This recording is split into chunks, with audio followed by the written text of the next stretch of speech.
Good afternoon. Welcome to the National Press Club, where news happens. My name is Michael Friedman. I'm a member of the National Press Club's Board of Governors and executive producer of the Cal Report public broadcasting series with Marvin Cal. We're very pleased to welcome today's headliner guest, the Commissioner of Major League Baseball, Rob Manfred. Before we begin our conversation, I'd like to remind our in-house audience to please silence your phones, and I'd like to invite everyone who is watching or listening to today's program to please follow the discussion live on Twitter using the hashtag NPCLive. Now it's my pleasure to introduce our head table guests. I'd like to ask each of you to stand briefly as your name is announced, and I will ask our audience to please hold your applause until everyone is introduced, and I will bet that's not going to happen today. From your right, Mark Shantz, Director of Publications at Mitchell Institute for Aerospace Studies. Heather Forsgren-Weaver, freelance journalist and NPC Headliners team member. Tyler Wyant, Deputy Production Director at Politico Pro. Mark Lerner, Principal Owner of the Washington Nationals Baseball Club. Mark and his family.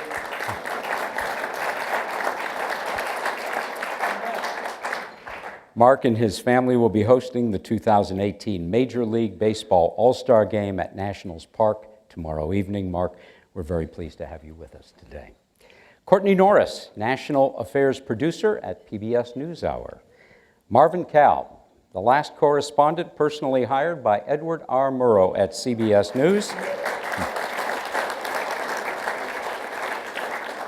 Senior Advisor to the Pulitzer Center on Crisis Reporting and moderator of the Cal Report public broadcasting series. Kevin Wensing, retired United States Navy captain, executive director of First Global, and the NPC Headliners member who organized today's luncheon. Thank you, Kevin. Jonathan Salant, Washington correspondent at NJ Advance Media and former National Press Club president. Joe Torre, Major League Baseball's chief.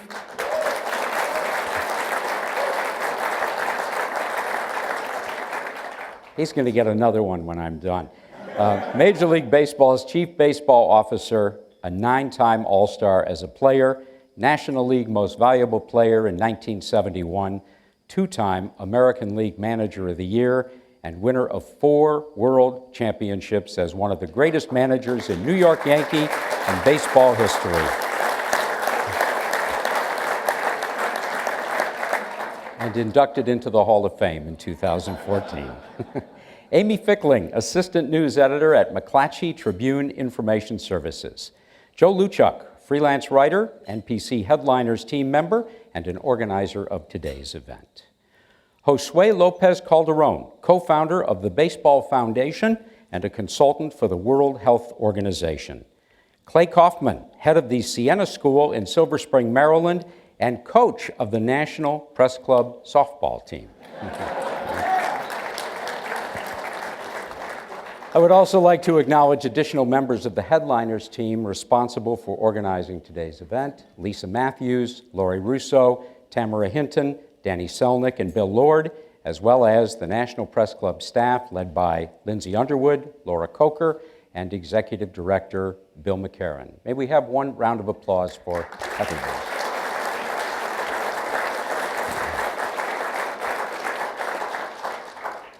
The late comedian George Carlin had a wonderful routine in which he compared the intimacy of baseball with the combativeness of football.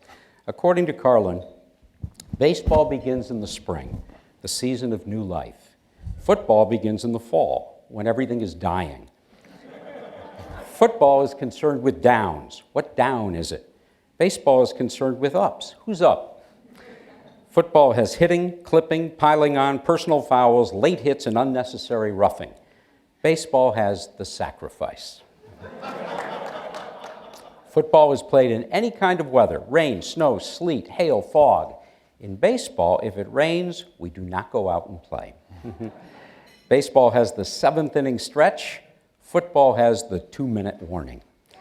In football, the quarterback is also known as the field general. With long bombs, he marches his troops into enemy territory, balancing this aerial assault with a sustained ground attack that punches holes in the enemy's defensive line.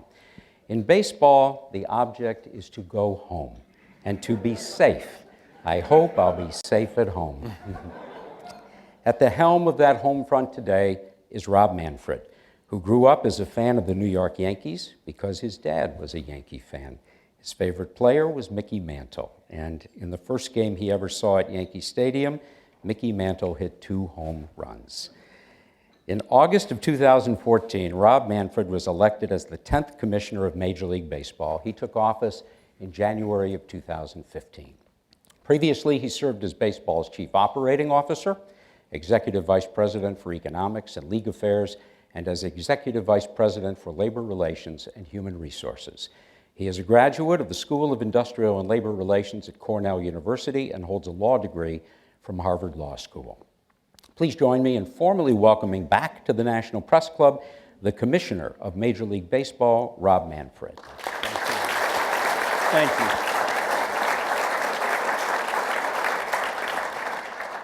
Your dad lived to see you become commissioner. That must have been a source of great pride to him. You know, I think it was. My dad was a great sportsman. He liked all sports. As a matter of fact, it was broader than sports. I don't think there was a sport or game that he didn't know how to play. I was actually out visiting my mom the other day, and I noticed she still has his cribbage board hung up in the living room. Who knows how to play cribbage other than my father? But I think he was proud. It was actually nice. On his 80th birthday, I was able to give him the first baseball that was produced with my name on it, and I think it was something that was special for him. Very special. Did he give you any advice coming into the commissioner's role? I'll tell you, you know, my dad only gave me one piece of advice early in my career, and it really has served me well. He told me that I should always think about doing the job I had as well as I could, and that the next job would take care of itself. And that actually turned out to be true for me in my career. And it is, I think, a thought that every once in a while you should refocus on. Terrific. According to a report in Forbes magazine, Major League Baseball set a record for industry revenues for the 15th consecutive year in 2017, revenues exceeding $10 billion. So while baseball is everything George Carlin said it is, nostalgic, traditional, intimate, it's also a business, and a big one. How would you assess the health of the game at this midpoint of 2018, and how would you compare it with, say, the National Football League, the National Basketball Association, and the National Hockey League today? Well, I'm happy to talk about our business. I'm always reluctant to talk about anybody else's, but I think baseball's in a great spot. You know, I was just in Sun Valley at the Allen and Company conference, and I think the dance card for me in terms of meetings, it was indicative of how interested both traditional media and new media is in our content. And one great thing about baseball, 2,430 times we go out there, we got lots of content, and I do think that it provides an opportunity for baseball to be a leader in terms of making our content available on a variety of platforms. Our big experiment this year is our generally Wednesday afternoon games with Facebook. It's been a really positive experience for the game in the sense that we're attracting an audience that has a very different demographic than our traditional broadcast audience. On the field, we think we have a generation of young players that may be as talented as any in decades. And they have made their mark on the game early and often, and it seems like every year there's just a new player. Ronald Acuna is a great example who comes along and you say, wow, we haven't seen anybody this good in a long time. So we're really positive about our product. Third, I'd make the point that baseball has been a leader in the technology space. We have a nice little technology business known as Baseball Advanced Media. We sold a part of that business to Disney last year. We think it was a great transaction, a transaction that's part of a larger relationship that we have with ESPN and Disney. But more important, I think it gives the great technology group that stayed with baseball an opportunity to refocus on the next big thing. So the other part of technology would be the use of analytics, both off and on the field. Talk about that a little bit. Well, look, in general, I am an analytics-based decision maker. I've never believed that I had the sort of intuition that would allow me to reliably make good business decisions based on how my gut felt. So I like data, I like information as a basis for decision making. I think that that same sort of thinking has permeated the individual clubs. It has driven the way that they've decided to put teams together. And I think, I probably know that analytics are here to stay. No matter, you can't change the way people want to think about their businesses. Now, it has had results on the field. It has changed the way the game is played on the field. I just think that's beyond debate. Anybody who's any sort of a baseball fan knows that. So I think the issue for the industry with analytics is you can't change the way people want to think. So there's only one path available to you. That is, do you want to alter the rules of the game in a way that manages that change and prevents it from making the product something different than what it has been traditionally? So we have sitting at the head table today Joe Torre. Nobody would argue with his record as a player or as a manager, and he works for you. Does he argue your calls? Well, no, I think of it as he works with me, to tell you the truth. I think, it's sort of a big undertaking to say that Joe works for you. Joe's an invaluable resource in the commissioner's office. I think broader than baseball, certainly broader than my job, it's always important to know what you don't know. And, I never played in the big leagues. I played as an amateur, but I never played in the big leagues. I never had the opportunity to manage like Joe did in the big leagues. And I think particularly when you get involved in issues that revolve around changing or trying to manage the way that the game is changing on the field, you need insight from someone like Joe, because you're predicting that if I change, I don't like, let me pick one, I don't like defensive shifts, right? So you decide you're going to adopt a rule about defensive shifts. Well, really the toughest part about it, that's all easy. You can decide that shifts are bad, I want to adopt a rule, there's the rule. The hard part is what's going to happen in response to that rule. And one of the things that we've learned over the years is Joe and I the rest of the group in New York have navigated these changes. Predicting the outcome of a rule change can be difficult. So you're in your fourth year as commissioner now. Right? That's right. What would you say are some of the best lessons you've learned on the job so far? Well, let me start with the public part of the job. I think that probably at the beginning, I was too inclined to talk about, changes that could be made to the game. I think that I've learned you need to be very, very careful about articulating what sort of changes you'd be open to, and that's because our fans are so passionate about the game. They care so deeply about the game that, even if you're not 100% committed to the change, you can evoke a very, very strong reaction. I'll give you an example. The first interview that I did after I became commissioner, the reporter kind of kept after me about, what would you change? And I said, well, one of the things I might think about changing was defensive shifts.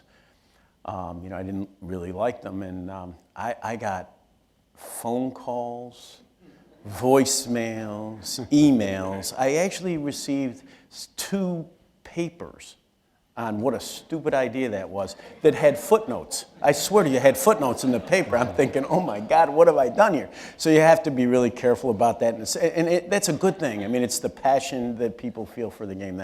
That's a great thing. Secondly, I have the one thing I've learned from our internal activities in terms of working with the owners. I think transparency gets you a long way in life. You know, I have tried to over communicate, if there is such a thing, with owners about what we're thinking about, what we're planning on doing. I've tried to rework our internal governance in a way that gives particularly the 30 stakeholders. There are really 30 stakeholders in our game, an opportunity not only to get direct communication with me, but to get direct communication with each other. And it is the trick in terms of building a consensus among a very competitive and high-powered group. So those are a couple of things that I would mention. Do you feel when the right thing comes along that you could be bold in making some change? Man, that's a loaded question. It sounds like there's some doubt as to whether you could be bold or not. But yeah, I think that we are at a point in the evolution of the game where the owners, and it's more important because it's their game at the end of the day, where the owners feel that the game has changed in a way that we do need to be more aggressive with respect to managing that change. We are not out there or up there in New York sitting around thinking, you know, baseball, it's been this way a long time, how are we gonna change it, right? That's not the question. The question is, we're watching it change organically in response to decisions that are made by 30 general managers in 30 different markets in an effort to win 2 more games in a year. And I think that we have come to the realization that that change is going to affect the product on the field, and we have to be a little more aggressive about managing that organic change. So looking at, just back to that word bold, it brings to mind, say, 1947 and Jackie Robinson breaking baseball's color barrier. For people here at the Press Club, 1978, Melissa Ludke, who was a reporter for Sports Illustrated, winning a Supreme Court decision allowing women into baseball locker rooms. Do you feel that with the progress that's been made, that changes are going to come and continue to come in this organic way rather than you know, some earth-moving decision? No, I think it is going to be a more proactive decision-making process. That's why I made the comment that I made about consensus among the ownership group. This is a very, you know, historically, and I was around for some of this history, you know, it's been kind of a fractious group of owners. You know, I think some people still have that perception. It couldn't be further from the truth. I think our owners are very united. I think that they share a common view about what's going on with respect to the game, and I think that puts the institution, it really isn't about me, it puts the institution in a position to be bold about managing what is a treasure as part of our culture. So in terms of people that may be in the pipeline, could you see a woman major league umpire, manager, general manager, player, or perhaps the next commissioner? Well, I'll tell you, I do think that we have made tremendous progress in terms of inclusion, diversity in the industry. I think it's 100% possible that we could have a woman umpire. I think it's 100% possible that we could have a woman commissioner. There are a lot of talented young women working in our game, have every chance of ascending to that role. I think the player issue is a really interesting one, although I'll tell you a great story about it. It happened just Saturday. I went over to the Nationals Academy, and for those of you who don't know about it or haven't heard about it, you ought to read a little bit about it or go visit it, because when you go there and you see what's going on, and hats off to the Lerner family on this, you'll realize some great work's going on there for young people, whether they turn out to be professional baseball players or not. But I went over there. We have academies around the country. There's 9 of them. All of them sent their best baseball and softball teams to compete in a tournament here in conjunction with the All-Star Game. So I had been around, I'd seen some softball, seen some baseball, and I'm walking, getting ready to leave, and the team from Philadelphia gets off the bus. And I'm walking along, and I notice the last person off the bus has a boot on. It's a player, has a boot. And I realize it's Monet Davis, who was the young woman who pitched in the Little League World Series. I actually was there when she pitched one day, and we had a very funny exchange where she said to me at the Little League World Series, I said, "What do you want to do when you grow up?" She said, "I want to play basketball for UConn." I said, "Monet, you're killing me, you know, what are you doing?" All right, so it's really funny. So Monet's still playing, okay, and this is a high school boys tournament, right? Still playing. She's a phenomenal athlete. So she came, she saw me, I saw her, we walked over, we had a quick exchange. I said, "What is going on with that boot?" And she looked at me like this, "Basketball." She says, so I said, "I told you, you know." So look, there are female athletes out there that are phenomenal. I'll tell you another interesting thing that we've learned about women and baseball, okay? And I say that, you know, we have great softball programs that we've supported for years. But last year, and I wish I was smart enough to have these ideas, one of my guys came and said, "Look, we want to have the first Major League Baseball sponsored women's baseball tournament." And I said, "Well, that's a great idea." So they had this tournament in California, and I'll tell you two things that we learned about it. Number one, there does seem to be something very attractive about identity of the games. And what do I mean? I mean, women and men playing exactly the same game as opposed to softball, which is viewed as a different version of the game. Number one. Number two, we had a lot of scouts go. I think it was sort of interesting and novel thing. And the quality of play was really, really high. So who knows on that front? It is something that we're going to continue to invest in, I can tell you that for sure. You've negotiated labor contracts. You talked about working with the owners. You worked for a long time now with the Players Association. Mm-hmm. How do you balance today these roles in protecting the interests of the players, the fans, and the owners when clearly their desires are not always in sync? You know, I have a little different view, I think, than some of my predecessors that probably is based on how I came up in the business. I know, as a matter of law, that it's Tony Clark's job to protect the interest of the players in the bargaining process. I think it's my job to represent the interests of the owners in that bargaining process and to make sure that that process goes forward in a way that is positive and results in a working relationship with our players that allows us to continue to grow the game. And Tony Clark has recently been talking about what he considers the intrusions of the front office into the dugout and the calling of plays. You care to comment on that? Well, I mean, I think it's interesting. Let's talk about where we have common ground. I think if you read all of Tony's comments, he agrees and his players agree that the game is being played differently on the field, and that is not necessarily a positive thing. Tony ascribes that phenomenon to intrusion of analytics and off-field personnel into how the game's played. That may, in fact, be correct, but that is a product of business decisions that are made by people who want to make more money, win more games, and run their businesses that way.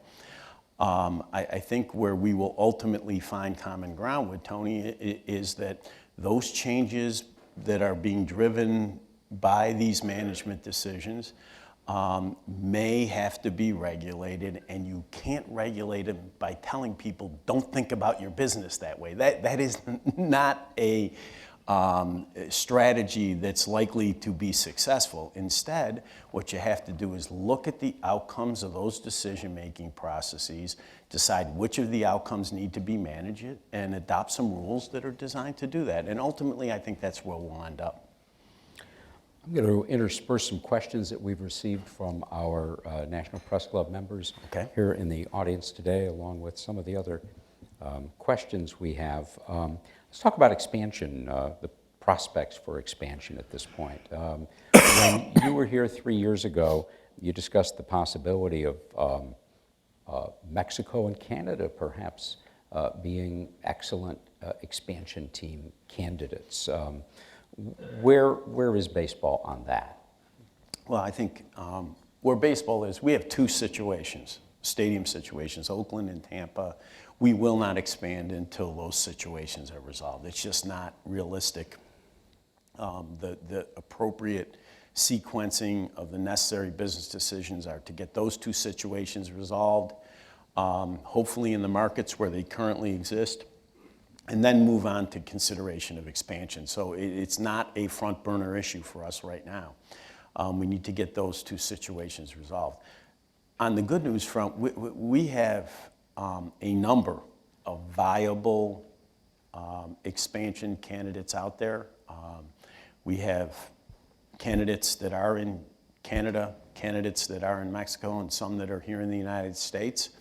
I think over the longer haul, post these two issues that I've alluded to, 32 would be a good number for us. It helps us in terms of scheduling flexibility because it's an even, fours work better than fives in the schedule. It's not just even numbers, it's fours and fives. Fours work much better. Expansion would also give you an opportunity to look at how we're aligned and what our postseason format might look like, and there's some positives in that as well. So I think we will someday be 32. There's a lot of interest in Montreal in getting a team again. Would you see them as a viable candidate? Yeah, I mean, Montreal's interesting. Montreal had a great baseball tradition, both before the Expos as a minor league city and during the time the Expos were there. They were actually successful. It's an interesting kind of historical phenomenon. The strike in '94 hurt the Canadian teams more and in a more lasting way than it did here. It did damage everywhere, and it's important to remember that. But Canada, for some reason, it was really worse. Montreal got hurt by the strike and the confluence of a facility situation that was not positive. But I think with the right facility, it's a big city with a baseball tradition. It could be just fine for us. So you mentioned the right facility. What would you see as what you would consider the requirements for potential expansion team bids? Well, I think that you need a well-financed ownership group. I think that you need a plan for a facility that would be what we regard to be a major league quality facility. It's pretty clear what that means. I mean, you look around the league. And why do I say a plan? I almost think it's a mistake if, for example, a municipality decides, I'm going to build a stadium to get a team. And why is that? Because stadium decisions are uniquely driven by the ownership's view of their business. The owner needs to be involved in everything from location to, I mean, how many thousand of decisions did you have to make after you took over, right? I mean, everything from the layout of the suites, are your bathrooms in the suites, are they outside the suites? All these decisions need to be made, and they need to be made based on that individual owner's local business interest. Because it's important to remember, baseball's, people think about New York, right? We generate revenue in New York. The fact of the matter is, we run a really local business. Each one of those local businesses has 81 dates that they have to sell, and those 81 dates are saleable largely based on what that facility looks like. So that's a long answer to the second criteria. And then I think that you want to be, there is a certain critical mass in terms of population size, just because of the volume of games that we have to sell. And the last thing is competition in the market. Some markets of a particular size are competitive if there's one other professional sport in that market. If you're going to be the third or the fourth into that market, maybe a little different calculation. Where would you say we are in terms of the so-called steroid era in baseball? Well, I think that I know that baseball has the best testing program, best drug program. Let me use a broader term, not only in professional sports, but in all of sports. I mean, even if you talk to people from Olympic groups like WADA, USADA, they will tell you that baseball's overall program is the best that's out there. And why? We test more than anybody else. We test urine and blood being very expensive and hard to do, and we're fortunate we have the resources to do that. We do longitudinal testing, individual portfolios that are important to keeping track of what each athlete looks like over time in order to detect changes. And we have an investigative staff that really is the best anywhere in sports, because no testing program is good enough by itself. So I feel really good that we have done everything humanly possible to limit the use of performance-enhancing drugs in baseball. But we will remain constantly vigilant on this topic. We are not resting on our laurels. And the reason for that is, I remember the very first conversation I ever had with a doctor about performance-enhancing drugs. It was over 2 decades ago, and he said to me, "Rob, here's the problem with performance-enhancing drugs. They work, okay? And because they work, it is a constant temptation for athletes because of the potential economic benefits that are available if they work." So we're on it. I do not believe there is widespread use of performance-enhancing drugs in baseball anymore, but we will remain vigilant on that topic. Great athletes push themselves to gain every advantage over their opponents. So are there ways that you help players in that quest while infusing them in the integrity not to cross the line? Oh, we have training programs starting way before players ever see a major league clubhouse that deal with the issues of performance-enhancing drugs. What are the health risks? What are the risks to your career? Why is it important to play clean? And I do believe that those types of programs are every bit as important as the deterrence, the testing, and the investigation. I'm going to go to one of the questions we have. What does Major League Baseball plan to do now that sports betting has been legalized? Well, look, we were not advocates of the idea that sports betting should be legalized. As a matter of fact, those of you who are familiar with the case, we were actually a litigant in the case trying to prevent New Jersey from adopting a sports betting law. We're realists, however. Once the Supreme Court took certain the case, if you look at the numbers, the betting odds, if you will, on those sorts of cases, we realized it was likely that the case was going to be reversed and that we were going to be in a new environment. So what's the challenge and what's the opportunity? The challenge for us is to make sure that whether it's a uniform federal scheme, which we think would be the best, certainly the easiest to operate in, or 50 state schemes, that those laws develop in a way that allow us to protect the integrity of the sport.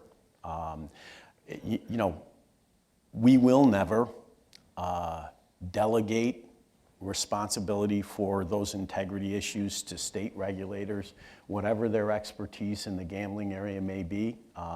We have our own expertise, and no one is more motivated than the Commissioner's Office in baseball to make sure that there is no threat to integrity to our sport. So that's the challenge. We need to make sure that the legislation gives us an opportunity to defend our integrity in the way that we need to.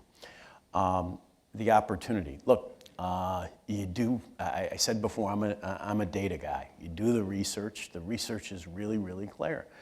Sports betting can be a great source of fan engagement. I think the trick for us in that regard is to take advantage of the opportunity to drive fan engagement without letting gambling become too pervasive in the sport. And what do I mean by that? Look at some European broadcasts of soccer, and there's been a lot of commentary about this surrounding the World Cup and whatever, on the uniforms, actual betting information in the broadcast. We like the engagement piece, but we want to be very careful to make sure that our product maintains a certain pristine quality. Gambling is the reason the Commissioner's office was established in the first place. Right. I'm not sure if records exist from the time of Judge Landis. In the course of your research, do you look back historically to see how some of the decisions have been made over the years, starting with the Black Sox scandal? Yeah, I mean, I think it's really important to be fully versed in the history of the institution that you lead. And, some of the most controversial, you talk about the Black Sox scandal, obviously one, the whole Pete Rose issue. These gambling-related issues have to color your thinking. But I think most of those are easy or relate to the easiest part of our current situation, no matter what happens. Where we end up, either from a legislative or a business perspective, you can count on one thing. On-field personnel, off-field personnel from clubs, anybody employed by baseball, whether it's legal or illegal, will not be allowed to bet on baseball. We are always going to have that rule. You mentioned Pete Rose. Is the Pete Rose issue off the table at this point? What's the status? I mean, from my perspective, Pete exercised the right that Commissioner Giamatti gave him to file a request for reinstatement. I did a thorough investigation of what happened originally and where Pete was today, including a very long conversation with Pete and his lawyers. And I ruled on that request for reinstatement. That's where it is, as far as I'm concerned. Baseball records and career stats in particular are such key elements of this game. Is it possible to construct a history of stats that perhaps better recognizes different eras, or is it best for baseball just to continue with one set of stats? I think it's really best to leave the statistics alone and leave the interpretation of those statistics to the fans, the writers, the historians. You think about the task of the Baseball Writers of America. They elect members of the Hall of Fame each year. They're asked to vote on players who played in different eras under different circumstances. And, their awareness of that history, the backdrop against which individual players develop their statistical record, I think is the best way to get to commonality. I don't think there's a quantitative answer to that question. Could you envision a time when, say, Washington might get its records back? In other words, Walter Johnson played his entire career in Washington, but his records reside with the Minnesota Twins. Do they belong in the city where he achieved his greatness? No, I think they belong to the franchise. I really do believe that. I mean, I think an important part of the history of the Minnesota Twins was where they came from. And I think that continuity is actually quite important. Okay. Everyone seems to want to speed up the games. Yet the ability to challenge plays appears to be slowing things down. How do you hit the happy medium on this? Oh, I actually believe we have the happy medium. So over the course of a season, let's start with the facts. Over the course of the season, right, the replay system adds 1 minute to each game, right? Because it takes a minute plus for most replay reviews from challenge to the end of the play. Not every game even has a replay in it. So from my perspective, adding a minute to our game time in order to ensure that we get important calls correct, and I do think we have a system that is designed, it's not perfect, but is designed to get at important calls, that's a fair price to pay. I'm willing to live with it. So when I look forward, what I think is the best way to make it even tighter is the answer to all problems in today's society, right? Technology. just keep getting our technology in the replay system better and better, and it's going to get faster and faster. I mean, Joe and I used to play a game. We get a recap of all the reviews the morning after, right? And you can actually go in and it tells you, what was challenged, what the outcome was, and then there's a video clip. So I started going to the video clip before I read the summary in the early years. And I'm telling you, like, out and safe at first base, he used to laugh at me. I mean, I wasn't a 50-50 guy. I couldn't get them right. I mean, they're just so, in real time, they're just so tough. And it makes you realize how good our umpires are. But now today, since we've gone to super slow motion cameras at first base almost everywhere, anybody could do it. My 11-week-old grandson can do it. I mean, it's easy, right? And so, it just, you keep using that technology to keep the benefit of getting the most important calls right and minimizing the fan disruption associated with the delay. What's the reaction you're getting to the pitchless intentional walk?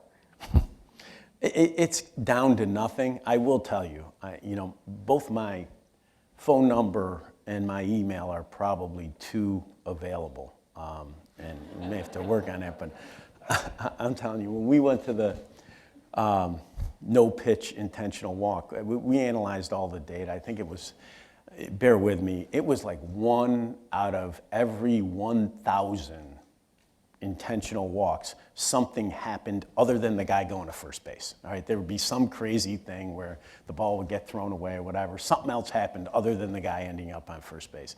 So it was a very rare event. So and it was not a huge time saver. In a lot of ways, it was more symbolic. Let's do whatever we can to get things moving along, get people thinking about the need to move things along.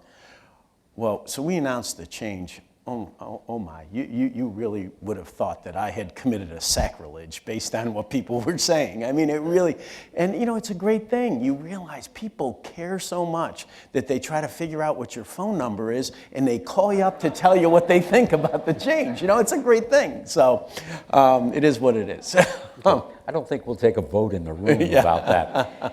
In the Washington Post this past weekend, fans were asked to suggest ways of improving the game. Their ideas included limiting the number of foul balls, moving the mound back by 2 feet, reducing the size of gloves, automating the strike zone, and restoring the general admission ticket. What do you think about those ideas, and what are some of the more interesting suggestions you've received in addition to the fan passion about the decisions that are made? Well, look, I think that the good news is there are lots of ideas out there about how you might change the game. Let me correct myself, okay? How might you respond to the changes that are taking place in the game? In general, I like ideas that are directed at additional action in the game, getting away from the focus on what people refer to as the 3 true outcomes. And I think there's a variety of ways that you might get at that issue, but I think it takes a lot of analysis to decide which of these changes produce the desired outcome. Probably the best example, let me go back to shifts, right? When we started seeing a lot of defensive shifting, just to give you an idea, 7 or 8 years ago, there were probably 2,500 pitches during a season where there was a shift.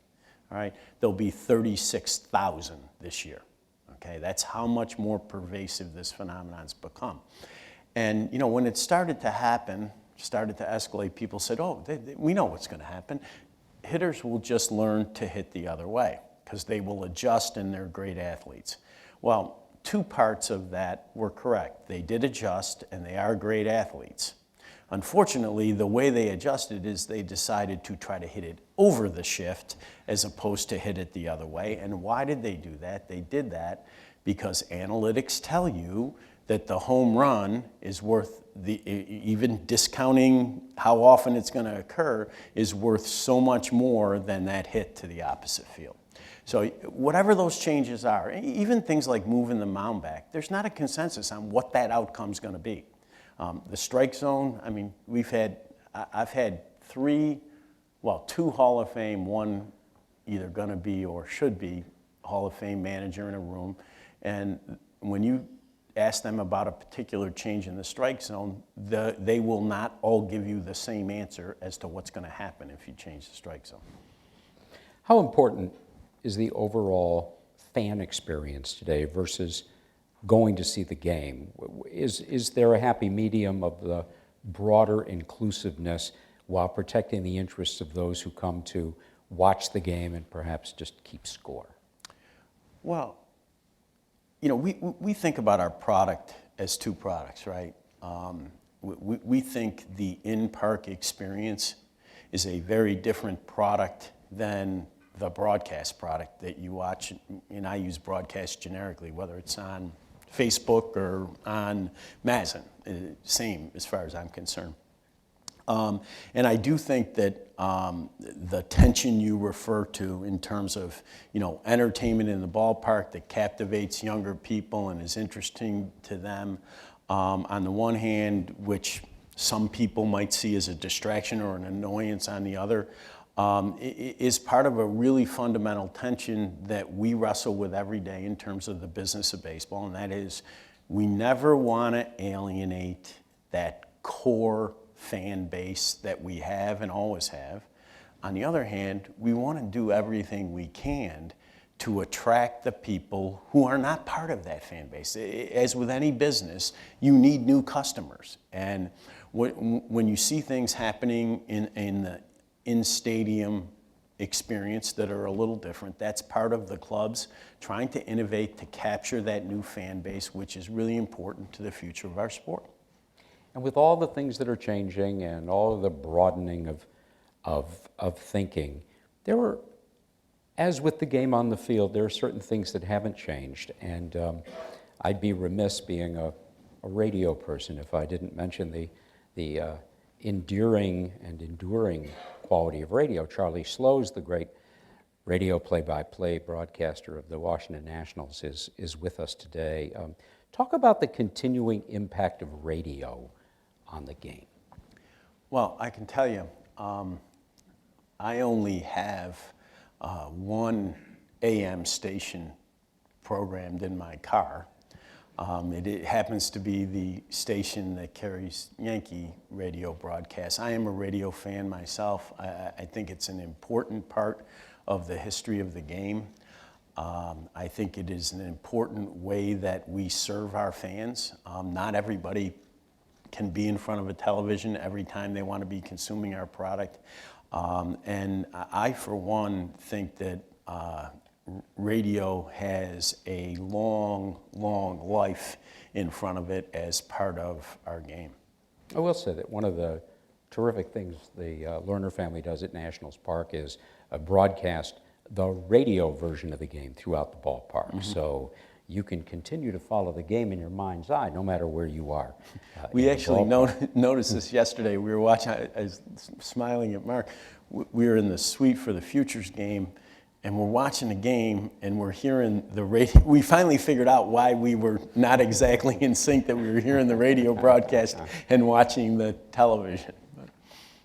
Has MLB engaged in any studies on U.S. millennials and their interest in baseball, both as, say, a participant sport and as spectators? Yeah, if I answered that question, no, I think that, you know, they'd be looking for a new guy. Look, we've been really focused on millennials in a couple of different ways. I think the clubs have done a phenomenal job based on information that we've developed, that they've developed, of actually altering or offering an alternative experience in most ballparks that is more tailored to the millennial tastes. It begins with how you buy a ticket. Probably the biggest change has been the ballpark pass. You buy 30 days, you go when you want to go. You don't necessarily have a seat. But there's a stand-up bar or a general admission area when you get in the ballpark. We then hope you're using the ballpark app, which gives you an opportunity to buy up into a seat or find an area that is to your liking. That's an effort to cater to millennial tastes, which usually involve less planning, a more fluid entertainment experience. With respect to participation, there has been no effort that has been as extensive as our effort to encourage young people to play the game of baseball. And I guess what I would say to you about this is, for a relatively modest investment in terms of the magnitude of our overall business, we have had phenomenal returns. In an environment where youth participation is shrinking, right? And youth participation in sports across the board is shrinking. Why is that? It's the devil technology, right? Is causing that shrinkage. The only major sport, and bad news for you, it includes all the ones people talk about: soccer, lacrosse, hockey, all of them. The only major sport the last 3 years that's grown in terms of youth participation is baseball. We've grown at an average annual growth rate of 6%. We remain the most played sport by athletes under the age of 12. Our casual participation number went up 12.6% last year. This was a real focus of ours. You know, people think about baseball, they tend to think about it in the modern youth way: 18 kids, full uniforms, parents coaching on both sides, umpires, parents screaming from the stands, right? Casual participation, we're talking about engaging with the game the way I did as a kid. 5 kids figure out some way to play a baseball game. You know, I mean, you take some fields out and, you know, whatever you're doing, you find a way to engage with the sport. We think these efforts are really important. In addition, these efforts have helped us, I alluded to the Academy project, increase the diversity of the next generation of players. About 9% of our major league players are African American right now. The last 5 years, 20% of our first rounders have been African American, and almost everyone, I think without exception, there may be one, all of those players picked in the first round have some connection to a Major League Baseball funded program that was designed to get them interested in and playing the game. So it is, and you know, last, and I really would be remiss if I didn't say that, we have tried to be involved in the youth market in strategic ways. We certainly have not tried to occupy the field in that market. Instead, we've tried to find good partners. And let me tell you, there's some great ones out there. Just to Little League, Steve Keener in Little League, you could not ask for a better partner. That's why we went to Williamsport and played a Major League game last year, and we're going back to Williamsport during the Little League World Series to do it again this year. Cal Ripken baseball. Cal Ripken, one of the most innovative thinkers in terms of getting kids engaged, altering what you're doing with them, how the game's being played in order to keep them engaged, all with the goal of developing a skill set that they could actually be a major league player. Cal's been absolutely outstanding. Can't say enough about him. So in essence, you're making your own luck in that regard. Yeah, I mean, I think it's like investing in research and development. I mean, what's our future? Our future is creating a pipeline of players so that we still have the best athletes in the world. If you doubt that we're attracting the best athletes, you know, you should see these kids that were playing over at Nationals Park this week. I mean, some outstanding athletes, number one. Number two, it's good for our business. The single biggest determinant of whether an individual is going to be a fan as an adult is whether they play as a kid. So we think we're building not only our athlete base, but our fan base as well. Reports indicate, though, that attendance is down. The number I heard was 6.5% as of mid-June.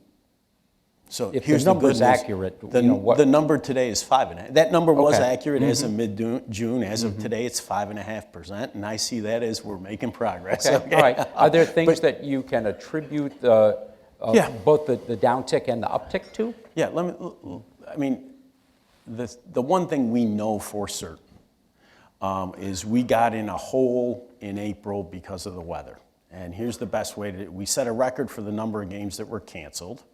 Okay, when you cancel a game, again, I'm going to smile at Mark. You never quite get the same crowd on the rescheduled date. I mean, that's just, the way humanity works, right? So number one. But worse than the cancellations, in 2017, we played 2 games the entire season where the game time temperature was less than 40 degrees. In the month of April, we played, in addition to all the games we canceled, we played 35 games where the game time temperature was less than 40 degrees. I love baseball. I would submit to you as much as anybody, but less than 40 degrees. I was actually at one of them at Citi Field. It gets swooping around off Flushing Bay there. It's not all that pleasant sitting outside. So we got in a hole. A big part of it was weather, and we have been working our way out of it. Now, having said that, we are also cautious about a really important part of our business. So we're paying real attention to whether there's something else out there other than just the weather, but we do think the weather was the predominant factor. When will baseball change the regional contracts so I can stream in-market games? Most businesses do not make it this hard to take my money. You can stream in-market games today. Every Major League club we turned those rights back to the clubs, and I think all RSNs offer some in-market streaming opportunity now. Can you talk a bit about the status of the? By the way, Yeah. Let me be clear about that. I'm talking about authenticated in-market streaming. What do I mean by that? What I mean by that is I am a subscriber to some package where I'm paying for Fox Sports Southwest, right? And I can use my cable credentials to authenticate and stream that game in market. Okay. Major League Baseball sells a separate over-the-top package known as MLB.TV, and that package always contains local blackouts, and the reason it contains local blackouts is those rights they belong to the clubs, not to baseball, and they've already been sold to the RSN that I just talked about. So games are available both in and out of market streamed. It's just a question of what credentials you have to have. In that same vein, can you talk about the status of the Nats-Orioles Masson situation and whether we can get that fixed soon? Well, I think that we have made some progress on this issue. We unfortunately had to litigate extensively in order to get to this progress, but I think it is now clear, whatever challenges the Orioles have decided to mount, that ultimately the Revenue Sharing Committee of Baseball will decide the rights fees of the Washington Nationals and the Baltimore Orioles going forward. That was the agreement that was originally struck. As I said, it's unfortunate we had to litigate to defend that agreement, but we're back in front of the body that was originally agreed upon. That body will begin the process here shortly about setting those rights fees. And I'm hopeful that we will get to a resolution that will not require or will not motivate someone to attempt further litigation to delay, the payment of monies that should be paid. A couple quick last questions. Could you see the World Series returning to day games on the weekends? This is an interesting thing. We play more daytime postseason games than any other sport, right? Division series, a lot of days we have 3 daytime games, 3 daytime postseason games during the division series. So we do in fact play postseason baseball. When it comes to the World Series, what we try to do along with our broadcast partners is what any good business would do. We try to put the game on at the point in time that we are going to attract the largest audience, the point in time that we can get most people watching the game. That will continue to be our guidepost. I understand that there is a romantic notion out there about a World Series game played during the day and that children will be flocking from everywhere in order to watch that game. The fact of the matter is we know who watches. We play day games during the postseason. We do not, in fact, attract more children to those games. And given that fact, we will continue to put games on at the point in time we can get the biggest audience we can possibly draw, because we feel that's how we serve our fans. Commissioner, we have one final question for you. Before we get to it, I'd like to share some upcoming headliners events with our audience. This Thursday, July 18th, NIAID Director Dr. Anthony Fauci will update us on his quest for a universal flu vaccine. Next Tuesday, July 24, Miss America Chairwoman Gretchen Carlson and CEO Regina Hopper will discuss the recent controversy over changes to the organization and pageant. And next month, August 13, Sean Spicer will share his new book, The Briefing, about his brief tenure as White House press secretary. And now, Commissioner, are you ready for our final question? I am. Who's on first? Yes. You got it. And so I'm glad you didn't say, I don't know, because he's on third base. Commissioner, thank you very much. Thank you.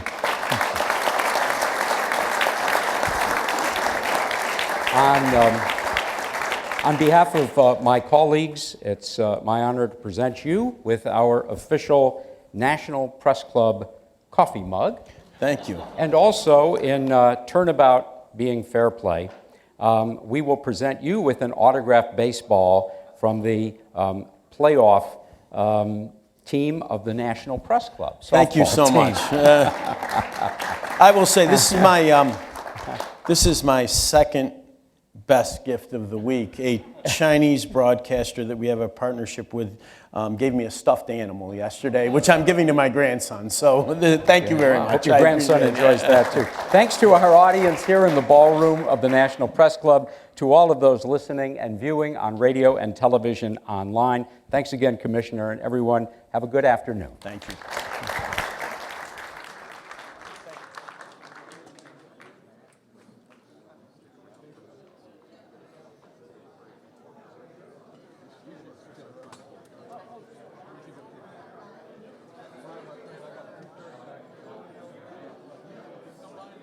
Hello, Chief.